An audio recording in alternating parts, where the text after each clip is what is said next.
Coming from the painful lessons of the flood waters of 2022 and 2023, the Tinubu government seems to be rising to the challenge with a commitment of turning vulnerability into resilience by strengthening its early warning mechanism through a multi-stakeholders approach under the umbrella of the Office of the National Security Advisor. It is a reaffirmation of our commitment to advancing early warning systems and timely response mechanisms as vital instruments for safeguarding our most vulnerable populations from the devastating impact of disasters.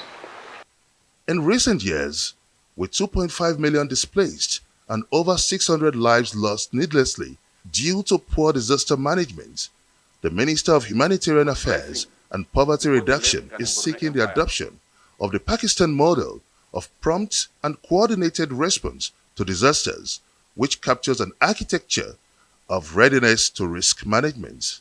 We must institutionalize data interoperability. Our data must operate.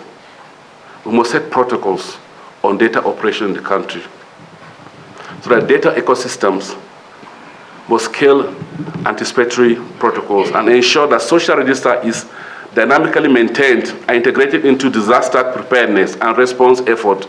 After a number of international partners and stakeholders took turn to present their goodwill messages, it's time to get the keynote of the nation's chief disaster manager, Nigeria's vice president, who being at the epicenter of the Maiduguri flood calamity in 2023, the nation's number 2 man certainly has an untold story to share, not without leaving strong words on the gruesome killings in Plateau State.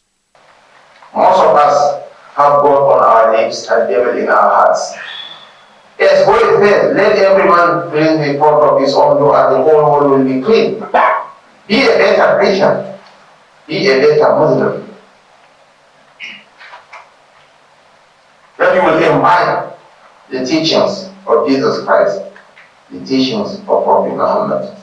Their teachings revolve around compassion, forgiveness, and service.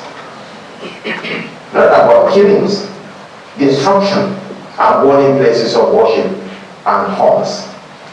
With Nigeria losing about 5% of its GDP and 1.1 million children out of school due to poor disaster management system, it's clear that disasters are no longer distant human threats. They now knock at the doors and pry through the windows of our daily lives. Hence, while the launch of the Anticipatory Framework to Disaster presents a wake-up call to preserve our livelihood and secure our shared future, the obvious question is why wait for the rainy day? Benga Ashiru, Arise News.